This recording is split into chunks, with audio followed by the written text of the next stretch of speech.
ஜனநாயகம் என்பது எளிய மனிதர்களுக்கானது. எளிய மனிதர்கள் வெற்றி பெறும்போது தான் ஜனநாயகம் வெற்றியாகுது. பெரிய மந்திரிகளை எதிர்த்து சாதாரண ஒரு கறிக்கடைக்காரனும் டீ கடைக்காரனும் ஒரு சாதாரண ஒரு ஸ்கூல்ல ஹெட் மாஸ்டரும் ஸ்கூல்ல பிரைவேட் ஸ்கூல்ல வேலை பார்க்குற டீச்சர்ஸும் ஜெயிக்கும் போதுதான் அது ஜனநாயகம் முழுமையா வெளிப்படுது. இதுதான் ரமேஷ் ஒரு ஐயரோட ஒரு பையன்.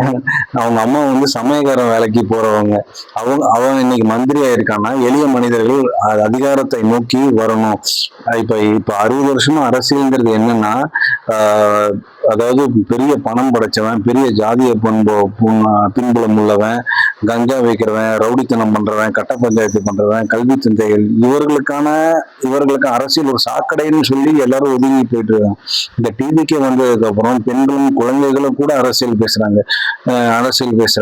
இப்போ உணர்வோட வேலை பார்க்கிறவனுக்கும் காசுக்கு மாரடிக்கிறவனுக்கும் வித்தியாசம் இருக்கு இல்லையா?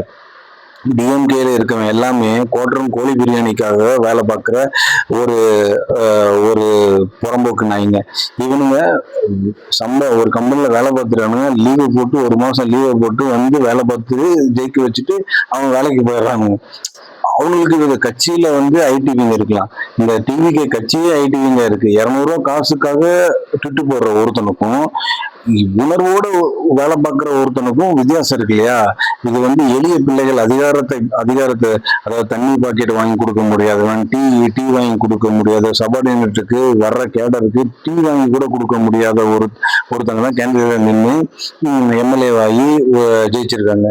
அதாவது ஒரு 100 பேர்த்துக்கிட்ட அவங்க அனௌன்ஸ் பண்ண 100 பேர்த்துக்கிட்ட முழுசா 1 லட்சம் ரூபா கூட காசு இல்லை. செலவு பண்றதுக்கு 1 லட்சம் 2 லட்சம் கூட காசு இல்லை.